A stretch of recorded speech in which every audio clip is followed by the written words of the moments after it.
Danny's going to share tons of knowledge with you guys. I mainly really wanted Danny to hit on client events. However, let's start by you giving them a little bit of your background, just a quick, how long in the business, tell them a little bit about yourself and your team and where you're located, all that stuff. Perfect. So I'm out of Cincinnati, Ohio. And actually I just hit 3 years in the business a couple of days ago. I just had my 30th birthday yesterday. So I'm a little bit younger. Thank you. That's just where I am in life. And real estate, I actually worked for a custom home builder in 2017. Before that, I was in market research. So I had a couple of positions that kind of set me up perfectly for real estate with a background specifically in branding and in market research, which was like, this might make sense by the end of this. I was the focus group guy at tables that would like ask questions and, oh, tell me more about that.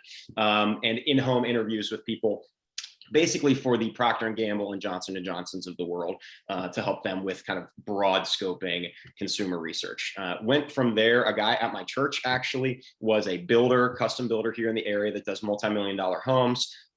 Context-wise, and this is a fun story if anybody ever wants to ask, I actually made $0 for over a year working for him. I couldn't sell anything. His product was overpriced for the market. And he was in the market that he started in. It was great, but I was kind of kicking off a new market for him. So relationship building is my thing, but it got to the point where even the people that really liked me would look at me and say, hey, you know what? We really like you, but your product is so overpriced. We can't do this. So we're going to go build with this guy for $50,000 cheaper. And what do you do except high five somebody and say, congrats, I guess. Like I would do the same thing.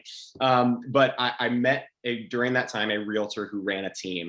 And I'll never forget, he was 28 years old, driving a nice car, playing a lot of golf, really nice guy, and was running this team of people. And it was the most I'd ever seen something look like the sports teams that I had been a captain of through high school and college.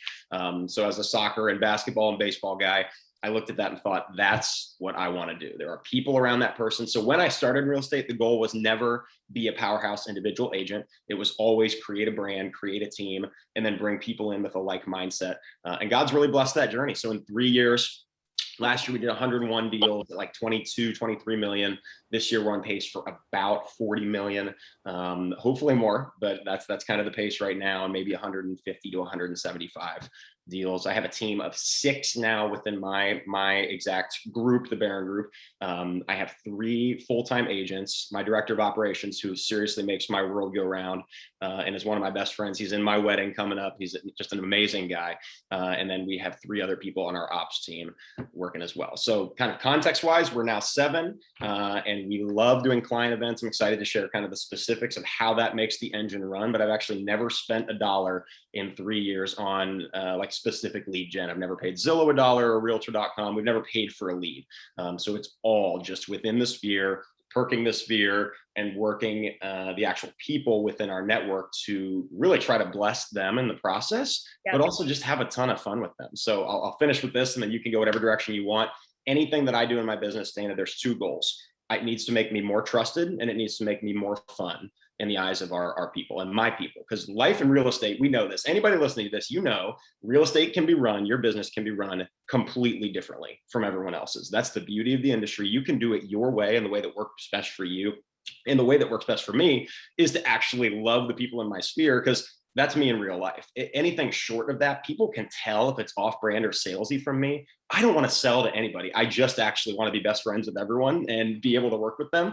And that's a joy for them when they have a realtor that's not schmoozing them all the time. And instead of, even for me, like it would be off-brand for me to bake cookies and leave them on the doorstep. But it's not off-brand for me to create sweet t-shirts, take everybody to a Reds game and give them a t-shirt. So I try to find that lane where it feels natural, but at the same time, people are actually getting a benefit out of it. It's not just about us. It's actually about providing something back for them. So that's kind of the basis of our business. Okay. You said so many things quickly. I want to unpack. Oh my gosh. And we're going to have a limited amount of time. Okay. One of my favorite quotes ever is Craig Groeschel. And he says, people would rather follow a leader that's real than a leader that's right. Mm-hmm. And the thing that I love about you, Danny, is what you just said. What you do for your people is authentic and natural for you to do. And it might not be for somebody else on this event today. However, what I want them to hear is that they need to figure out what is authentic and real for them to do, and just go out and love people and bring value. And Linda and I just did a podcast last night, and we were talked about this morning on Wednesday Morning Mindset. just waking up every day to bring value to other people.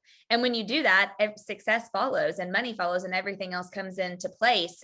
So I love that you shared that. And I know that that's how you are as a person. And I love that that folds over into your business life. And I didn't know that your two goals were to be more trusted and to be more fun. And I love that, because when I think about you and what you do, like, I want to be a part of it. It's fun. You know what I mean? You have the fun factor. And I love a good t-shirt, which I know you do too. So, okay. So your events. So yes, last week I had a conversation with an agent who wanted to get out of coaching. And she said to me, I'm just not really getting the value. And I'm at a point where I either need to go buy leads or I need to get out of the business. Mm-hmm. And I just wanted to cry. I was like, what? No, why? So talk to us about how you said you've never paid for a lead. I know you've followed Perk Your Sphere. I used to do that too. It's such a great thing. And then how did that lead you into your client events? And I don't want to spoil, but I want to let them know that you just had a client event that had how many people in attendance? We had over 1,000. Yeah. So that was a Reds game. And that was just like the pinnacle of everything we've built all came together at once. And seriously, during the COVID era, we were kind of banking on it being a smaller event and it just blew up. So that was awesome. Over 1,000 people at your client event. So walk us through, how did you start with your events to like this wow factor event? Yep. So business wise, right? If you back up, anything that is successful has a core in any business. You can have adjacent things you're focusing on. You can do this or work with this type of client or whatever, but you have to have your thing. And so for me, my two things have always been social media and then the way that ties into events. I listened to a podcast, and this is my favorite thing to touch on because it's funny how I actually found out who it was. It was on the Real Estate Rockstars podcast. So anybody who wants this, you can just search Real Estate Rockstars events and it'll pop up. It's episode 500 something. And it was with a guy named Michael Marr, who I didn't know who he was at the time. And I think he was a Texas agent. And he basically said on this podcast, I got up to the point where I was doing 500 deals a year and I never bought a lead. Has my attention, Dana. I'm not a cold caller. I'm not an expireds person. I have never and will never call a for sale by owner. I'm serious. Unless the market just does something my mind can't comprehend and my people all run away, I would hate this job if I did that. I would hate it. It doesn't mean that I couldn't sell more houses if I did it, but everyone on this call understands that the quality of life, you can always do something else. I've never gone to bed thinking, oh, well, I did everything I could do as a realtor. Like, you could always call someone else or do something else. For me, I want to spend that time where the time is most valuable, and then spend time in life with my fiance and my friends and with my church. Yep. So for me, the events took off. This podcast kind of laid it all out there. And this is some Keller Williams speak for you. We are supposed to have 36, 40 touches a year per client. So how does that happen? It's just tossed out there in things like the Millionaire Real Estate Agent. Oh, you need to call people on this schedule. You need to do emails. You need to do this and this. And I read that and I totally get it, because I was in the top of mind brand awareness space before being in this industry. But what I didn't like was the idea that I had to call people up to 40 times a year. That sounds terrible to me. Even my friends, if I just call them just to check in, they're like, what's wrong? Like, right, they just see right through me. They're like, you don't mean this. What do you want from me? I just want your leads. Like, that's a horrible way to go. So I remember calling 5 or 6 people specifically when I first got my license. And I swear one of them will never talk to me again because it was so awkward. And I'm like, I can't do this. This is off brand for me. I don't like this. If I put up an Instagram story, 500 people see it, Dana. So why am I calling people? It didn't click for me of what in 2020 or 2018 at the time that was supposed to look like. So for me personally, what happened was this podcast, he talked about events, and he said, if you have one event, how many touch points do you think you can get out of it? And when he started talking about this, the way that you invite people ahead of time, kind of in a mass email, and then in my mind, here's the Danny abridged version. How many, and this would be, if we were in a room, I would have people answer, how many touch points do you think you can get out of an event?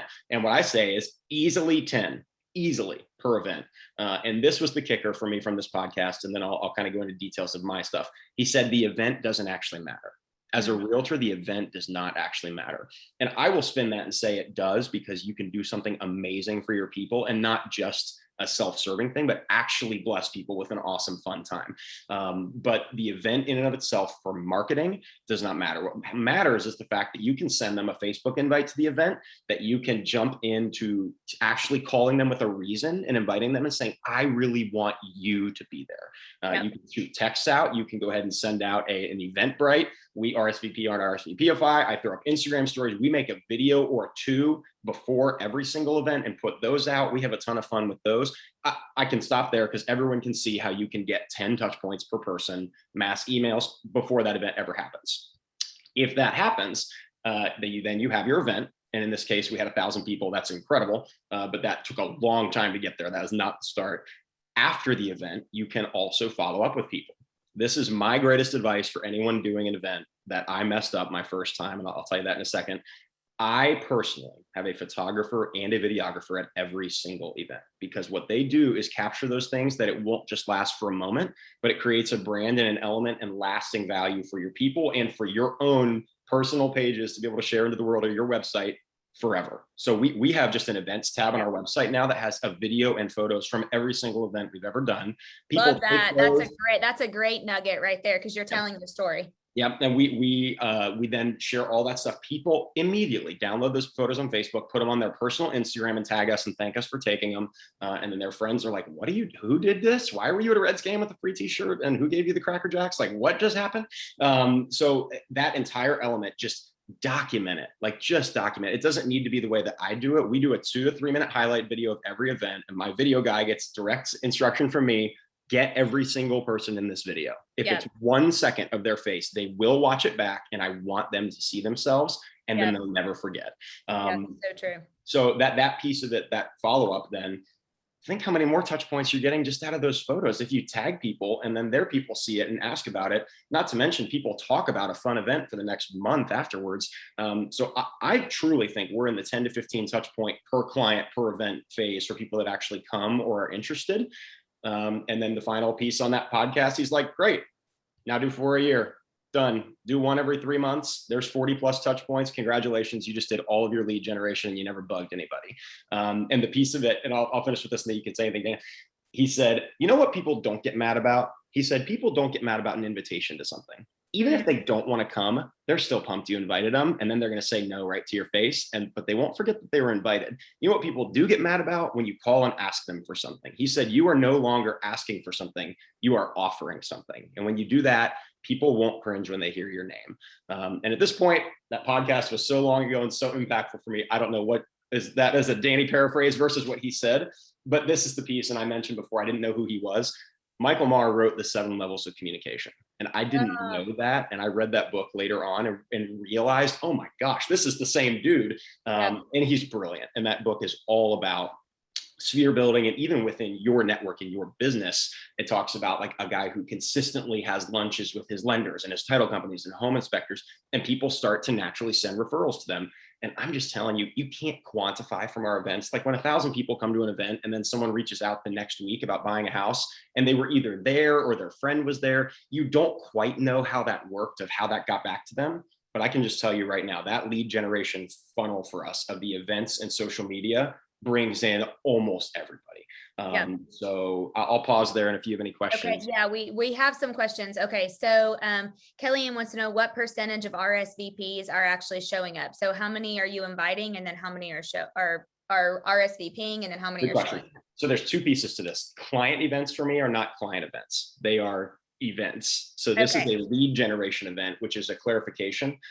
So what it does do, we all struggle with following up with past clients. Isn't that such a tough thing? Like to maintain the relationship. You're in this group text with the husband and wife for 3 months, you're fast friends, and then you sell them a house and then you never talk to them again. Like it's a really weird industry like that. And I'll get texts, and you guys probably, this happens to you too. You get a text in that group every once in a while, like, we miss you. And I'm like, oh, I miss you too. I just kind of forgot you were alive because I'm still selling 100 houses a year. But I love you guys and I want to stay in touch.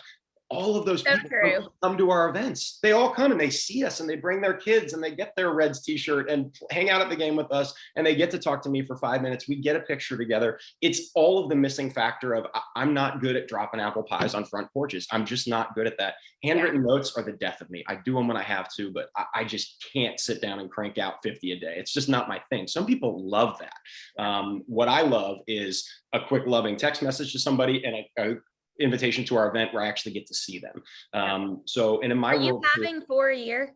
We're doing 4 a year, one every 3 months. Yep. And so that the piece of that I want you to see is we had for this event about a 90% rate of people that RSVP'd did show up, but we just put this RSVP link out into the universe and we say, if you're a client, friend, or family, please sign up, bring anyone you want. Like in my world, anybody's a lead.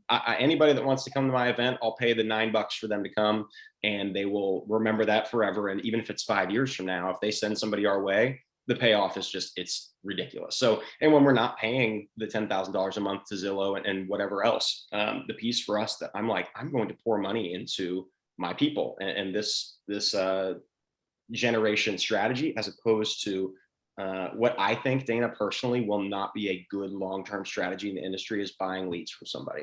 Because when those leads dry up and then people that don't know you stop calling you, I don't see that as a long-term win. For me, I see these people right now, we are top of mind for them. And when I ask our people, well, I love the question, how many realtors do you know? Because everybody knows 2. The people that know 3, I'm like, oh, well done, you actually know 3. But I'm always first on their list when they're my people because we are in touch with them so much about these events. Well, you're their TOMA, top of mind awareness. And that's what every agent on this Zoom and watching this later recorded needs to understand, that you have to wake up and be their TOMA. You have to be their top of mind awareness. We have a couple questions and I have questions too.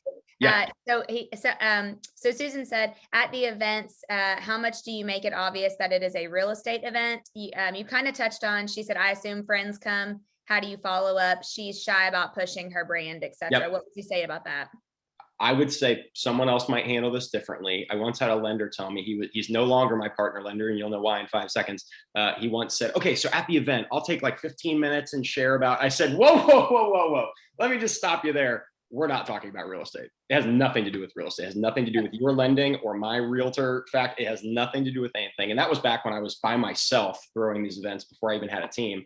People used to call them Danny parties, Dana, because they were like, we don't know what this is, but you're paying for us to go to a trampoline park, so we'll show up. Like we don't know why. And so the questions have stopped coming in about why. And now the question is always, when's your next one? Like people have picked up on this, that like, oh, this is a thing. And not only is it free for us, it's actually really fun for us. So it's not awkward anymore. It's just expected. But to anyone watching, there is that barrier at the beginning. People are like, what are you doing? Why is this happening? And what do you say? What's your answer if someone says that? For me at that time, I said, I am trying to give back to my clients. And obviously I'm trying to build a business. And I just want to have fun with the people I love. And that is from the bottom of my heart, my genuine answer to this day is, I love this. I want to bring people together and I want to be able to provide value to people that have worked with me or the ones that are going to. And I'm telling you, people don't introduce me, Dana, as like, this is our realtor. He really negotiated hard for us. They're like, this is the guy that did the pizza thing in the Reds game. Like, that is how I come across to people now. And I'm like, is that fun and trusted? Like, it's definitely fun. And then if they can throw any trust factor in there of having worked with me too, that's great. But I'm literally like the Reds game guy. And I'm cool with that because people come in with this expectation of, we're going to have a good time. And there's a follow-up to that afterwards. It's not just going to stop whenever we buy our house. Yep. Oh gosh, we have tons of questions. Okay. Shenandoah had my big question. Okay. So let's run quickly through these. Do you make the Facebook event a personal Facebook, or do you put it on your personal or on your business Facebook page? Is it a private or public event? Yep. Private event. I go in Facebook only lets you invite, this is funny to say only, you can only invite 500 people to an event. So you actually have to be a little bit choosy if you've got a lot of friends. Because the first time I tried to just invite everybody and I was like, So the personal event, this is just, let's back up for a second, because that's a very tactical question. You need a month beforehand. If you're not starting this a month in advance, then you're missing the boat and people won't have time to RSVP, to prepare, to get ready for what you're doing. So let me go back to the first event I ever did. It was a kickoff launch party in real estate. estate. And one of my friends owns a creative meeting space here in the Cincinnati area. It was where my old company worked out of. And one of my best friends is the CEO. So he said, yeah, use the space. And it was just for me at that point in time. People came out to support me. It wasn't so much like, oh, he's really providing value with these pulled pork sliders. So at that point in time, people came out, and I had 175 people come off to my kickoff event before I'd ever sold a house. Which that's on your YouTube channel. If anybody, go search Danny on YouTube. You guys should subscribe to his YouTube, by the way, also. And he does have that video on there. It's a great video. So that the pieces of that particular event, I remember, and this is where the event thing started, because I heard the podcast right around this time. I walked away and I was like, that was the greatest night of my life. Without exaggeration, I'm such a people person. Everyone that's ever cared about me ever showed up to that event to support me when I'd never sold a house before. And it was the weirdest thing ever. And I understand that can't happen for everybody. My toes are everywhere, Dana, in sports leagues and church growing up and being in the area with school. Just everything about my life has been in Cincinnati and Dayton, and everyone came. So for that particular event, what I found out was I want to be able to do this again. And I remember thinking at the time, but I can't throw a 1-year anniversary party and do the same thing. No one will come. And that's when that podcast rocked my world. And to be honest, in the podcast, his examples, in my opinion, are kind of lame. He's like, yeah, buy trees and give them away at your office. I'm like, okay, that's cool. But how about we go to a trampoline park instead? Like, that'd be way more fun. So what we started to do with that design is taking that structure of those people coming out and having fun, but making it less about me, which it was in that first event, and making it about them. So a month in advance, having a strategy of, I'm going to post this video first. Then within a day, they're going to get this calendar invite on a personal Facebook page. I tried the business one, and it's like, even with business photos, I struggle with this still. From the events, I actually prefer to put the photos on my personal page, because then I can tag people. It's weird on the business Facebook profile stuff to tag everybody. And I want those things to get out there and for people to see them and be able to share them. So now I also have my team go into that private Facebook event and invite all of their people. We have a link from RSVPify. What my team crushed this last time was taking that link, texting it to someone and saying, hey, you do need to sign up for this. The deadline is this Friday. I want you there. Here's a link. Just click it.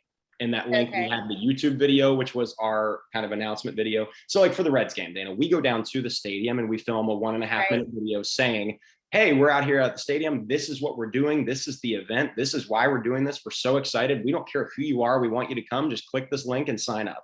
And I now incorporate all 6 of my team members talking in that video so that their people can see them talking. Love that. So think about this as a team lead also, the value you're providing to your team. One of my team members brought 250 people to the Reds game. Wow. He didn't pay a cent. So for him, that is a major value add. And I look at real estate a lot differently than the churn and burn people. I'm like, how do I hire someone and keep them forever? I don't ever want them to leave. They're my friends. They are fellow high integrity people that care, because if we're bringing them in, we've highly vetted them to see who they are and seen kind of their background. And once they're here, I want to provide value so that they want to stay. So the event structure for me is a huge thing for my team as well. It's not just about me and building leads. It's also about building camaraderie within our team. Okay. We have a lot of questions. So, and I have 4 minutes. I'll be quick, I promise. A couple, you're doing amazing. I know we need these. My thing is I need these to be all day, but people only want a couple of hours taken out of their day. So I'm like, I gotta go fast. Okay. So a couple like quick, yes or no. Do you send invites through the mail or no? I do not. I probably should. Okay. Do you give, I know you said you give out t-shirts. Do you give out any other swag with your logo? Depends completely on the event. So some events I have, and this will be a quick answer, but for like a pizza party event where we rented out a pizza place, I actually bought $7,000 worth of gifts into giveaways, sound bars, TVs, coffee tables, all kinds of stuff. For the Reds game, I don't need to give away a coffee table to get you there because you're going to a Reds game. So the t-shirt I would say was actually over the top for the Reds game, but it was such a fun opportunity for us to brand ourselves. And the Reds ended up letting us throw out the first pitch. I got to have one of my clients throw out the first pitch again. So a lot of cool elements there, and the t-shirts were worth it, but that takes your budget way up. Definitely. Okay. So we're going to get to budget really quick. Do you have them sign in at the events? I used to. At this point, we get all of their information on the RSVPify, and I don't care. Okay. Or a Reds game. There's too many people. Right. What info do you get when they sign in? Just basic email address, phone number, blah, blah, blah, blah, blah. Yeah. Okay. Correct. Okay. This was my question. What has been your favorite event you've hosted so far, and what's one that you wouldn't repeat? Good question. They've all been really fun. So I'll give you the quick scope. We did a trampoline park, a fall festival, ice skating, Reds game twice now, 2019 and then 2021. We did a pizza party at 2 cities. So for me, the ice skating was actually unfortunate. It was supposed to be in downtown Cincinnati and it poured rain that day. So I ended up having to rent an indoor place. And I think 150 people showed up when like 300 had RSVP'd early Saturday morning because it was the only time. So I was on Facebook, like making videos, making the adjustments. That was a bummer. But hear me say this, and we talked about budget really quickly. If your lender and your title company and your home inspector and your insurance person aren't paying for your events, then you're completely missing it. You need to be bringing enough values for them when that conversation happens to say, hey, will you support me on this event? It's not a let me think about it. It's yes, we support you and we will give you whatever money you need for this event. So actually the ice skating, Dana, was a $50 total, because I had all the sponsors pay for that. Okay, well, that's what we were getting to next is, do you have sponsors, and then about what's your budget per event now? It's very specific to the event. So I would say the 2 cities one, which was the pizza place that I just mentioned, I had to pay for all the pizza and all those gifts and stuff we gave away. And we supported a ministry that night, which was great. We raised $4,000 for. That's another question. Do you ever have charities attached? Yeah, this was a ministry in Africa that I've been to visit multiple times for my church, and we were able to raise $4,000 to support them. But on that event, I probably spent $15,000. This past Reds game, I probably spent $20,000, but that's also with maybe $8,000 of sponsor support from other people. And Dana, just think about it. For me, I know people right now that are dropping 10 grand a month on Zillow. That's 2 months of their Zillow. Would you rather have 1,000 people go to a Reds game with you or get a couple Zillow leads? Like, to me, and let's type in the chat. Would you rather have a warm lead or a cold lead? Which one would you rather work, warm or cold? I think almost everybody would say warm. So I love that. And at the end of the day, if you think about that, let's say you spent 20 grand and you had 8,000 of sponsorship. So you did what, 12,000? I mean, what is that? 2 houses, Danny, to make? It's deeply ironic is my number one sponsor for that event just bought an $850,000 house with me, which paid for the event plus like $5,000 extra dollars. Like, it's a no brainer in my world when you get to this point for me to chintz on like, oh, let's not buy the sunflower seeds to add into the bags. Cause we did do Baron Group drawstring bags. We've done wristbands. You asked about swag stuff, but back to phone case stuff. You can do and say, or like provide whatever you want. And we've got t-shirt. My director of operations father-in-law actually owns a t-shirt company. So we get great deals on those. And for the last thing I'll say on this, nobody wants a t-shirt that feels like cardboard. Give them the nicest shirt possible. Exact quote the other day from one of my friends. They said, I don't even care what's on your shirts. I wear them all day. I don't care what it is, because it could be blue or red or white, but you give us the most comfortable shirts. I'll answer this one really quick. Is alcohol involved? I have seen a lot of people where it is. For me, it's knowing yourself and your client, right? I don't drink. I'm a Baptist worship leader. And for me, it has nothing to do with judging anybody that does drink. I could care less whatever anybody else does. For me, that's the direction that I've chosen to go. And for me personally, most of my clients have 3 kids and go to church with me. So it would make no sense at all for me to provide to a bunch of Baptist people with kids an alcohol or an open bar event. So it just doesn't make sense. Now, do some of my friends show up and buy 10 beers at the Reds game and get sloshed? I'm like, yeah, we have clients that do that, and they sit in their own section and do whatever they want. And we gave them the ticket. We're not buying their alcohol. We will provide food at certain different events, but I personally, throughout my career moving forward, will never buy anybody alcohol. Just not my thing. Yeah. Makes sense. Okay, so I know we're out of time. So the one question that I did want to get, which was something that Michelle asked, for someone that's a newer agent or might have a limited budget, what advice would you give them? And we'll end on that one. Great question. I'm serious about this, Dana. You just can't be discouraged if no one comes to the first one. It's not about kicking off like crazy. It's about creating a cycle where people understand you're going to provide value to them. And there can be safe events for the first one. It really can be. Why don't you come pick an apple pie up at the office? And then people can come at different times. He talks about in his podcast, his first ever event, I think 8 people came. And the people that walked in, they were like, oh my gosh, did everybody else already come? And he's like, yeah, they came and left, like they're gone already. Really just nobody came. But it's not about that. It's about the buildup. It's about being able to market your team and yourself through the process of creating the event. And then the event itself, you want to have as much fun as possible, but you just can't be discouraged on the first one because people don't know what it is yet. They really need time. I'm telling you, everybody was really confused. They're like, why are you doing this?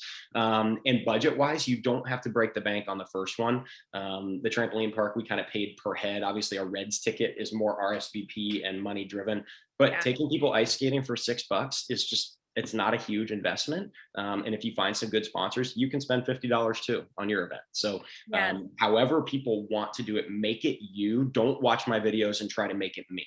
That's the biggest advice. And don't be discouraged if you don't have 1,000 people, because I'm just telling you, you won't.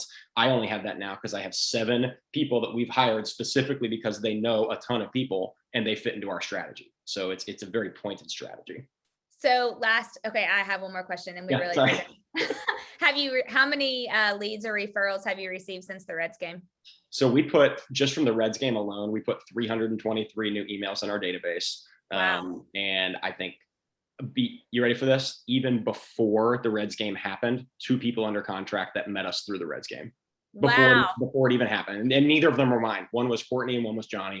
People that reached out and said, hey, we saw you're doing this Reds game thing because our friends shared it and invited us. Wow. We are looking for a house. And in that month and a half build up beforehand, they were already under contract. So I'm like, don't tell me it doesn't work, right? Like, it's crazy how that just gets your name out there and the comfort level of people then to interact with you. But it's, Dana, from the events in general, it's, of the 300 houses I've sold in 3 years, it's gotta be, I mean, they're all tied back to that. I can't even separate one except for a random referral that's never heard of me, maybe from a friend.